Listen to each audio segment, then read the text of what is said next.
So linis tayo, dumi na. So 5 years na siguro may gito hindi nalinis. Kasi silyado pa itong white. So sealed pa kabilaan. Ibig sabihin hindi pa nabuksan to. So tayo pa lang nakabukas una. So palasin natin tong hose. And then cover sa taas para matanggal natin yung drum. So up and down yung drum nito. Ito, loob. Hi Lucas. Ito move natin sa ilalim niya. Kasi dito yung dumi niyan. So na-move na natin yung dito. Na side sa taas. So electrical lang niya. So ito pala yung wiring diagram niya. So sundan lang natin to. Sakali man may makalas tayo hindi natin matandaan. Palasin ko muna ito.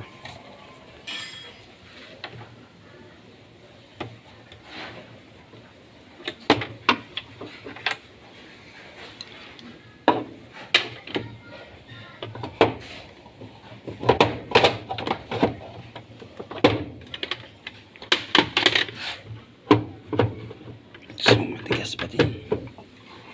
Palasin muna natin hirap.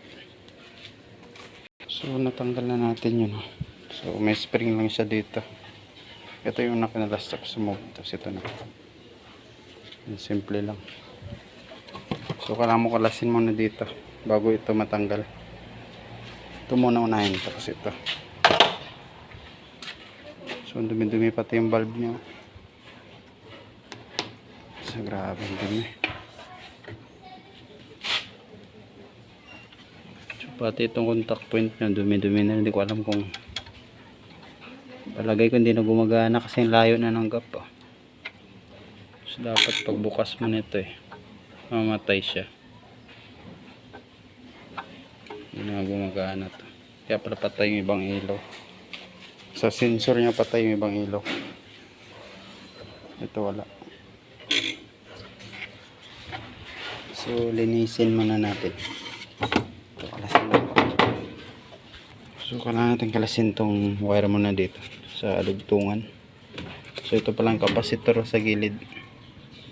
Motor capacitor. So ito yung mga dugtungan na to, splicing, and then fuse siguro dito. Ito nga yung fuse. So thermal fuse. So ito kailangan natin kalasin din to kasi na-connect dito sa bulb. Ito na. Kalasin natin para maangat natin. So wag na natin tanggalin dito sa splicing niya, no? Para hindi na tayo sumunod mamaya pa dito, may hirapan pa tayo. So gawin natin tanggalin lang itong fuse. Ito.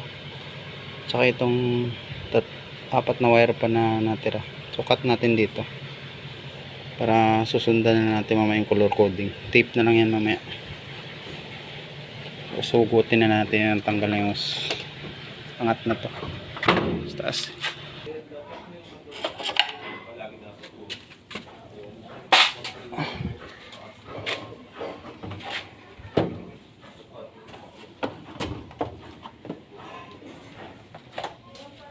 So chop na. Chop.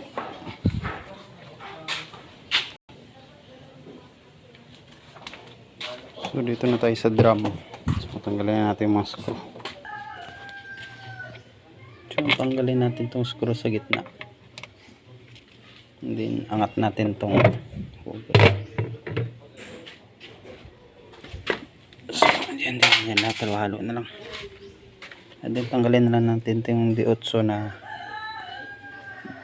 na ito 4.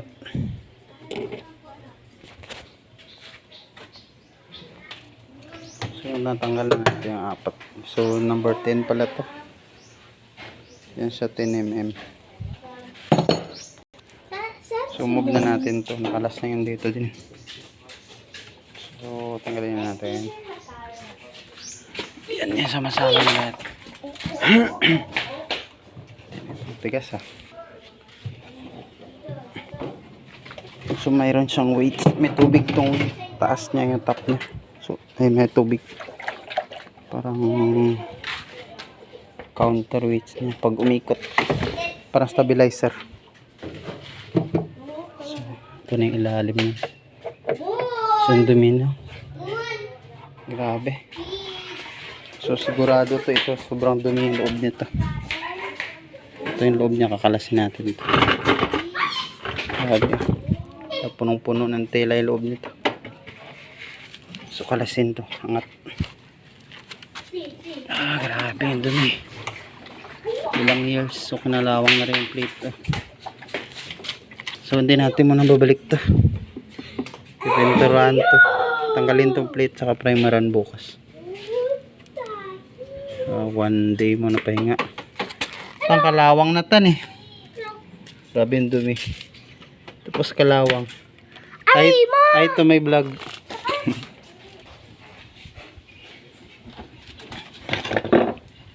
So grabe yung kalawang. Dumi na rin. Ano? So ilang years.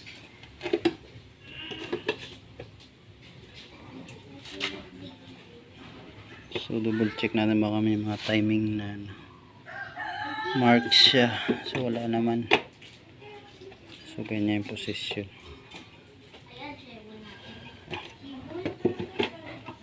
Ayun po, parehas lang. Okay, pinturahan to. Epoxy primer. Rust converter din muna. Grabe kalawang. So ito, proceed tayo dito. Ito na. Mga screw para maghiwalay na ito. Ito yung target nating lilinisin kasi dito yung damit. May ikot. Mulusot na. Punong-puno ito ng dumi. So nakarang araw na palitan na rin yung belt. Yung bago niya. Kasi putol na yung belt nakaraan ito. Hindi na tutuyo. So pinalitan na yun. Okay na yan. Linis na lang tayo. So natanggal na lahat ng tornilyo. Ikat. So pasin na natin. Ang bigat.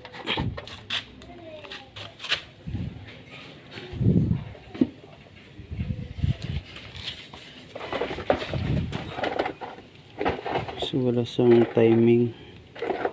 So meron dito minsan araw yan eh. So wala. Ito lang tandaan natin. So malapit siya dito. So angat natin. So may tubig to laman. Normal lang yan. Parang weights nito pag umikot. Para may stable yung takbo ng drum. Hindi siya uga-uga. So ito kalasin na rin natin. Ito lang kaya nilang linisin.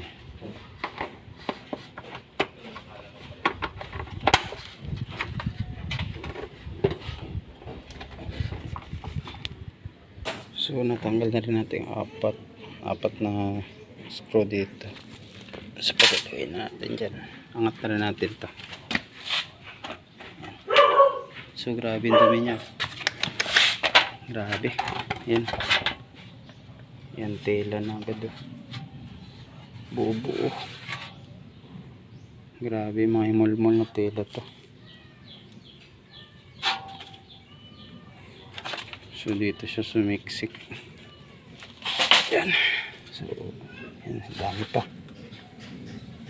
I-power spray natin to para malinis. Yan. May power spray tayo dito eh. So ilalim na lang kalasin natin. Sigurado may laman din ito. Ito na lang. Mas paikot. So naka-bend yan. So kailangan natin i-on natin. Matanggal siya.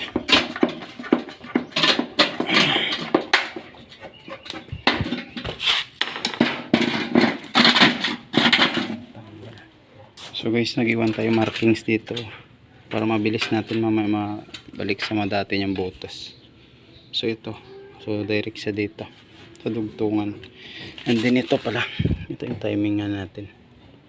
Dito na butas. Kasi dalawang butas nito eh.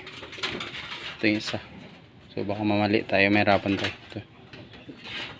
Ayan. So ito malapit na matanggal. So grabe yung dumi. So kalawang. Ayan, grabe din kalawang. So pinturahan natin bago balik. Parang So, semento. 10 minutes din ginugol ko dito ah. So grabe dumi. Power spray na lang. Power spray.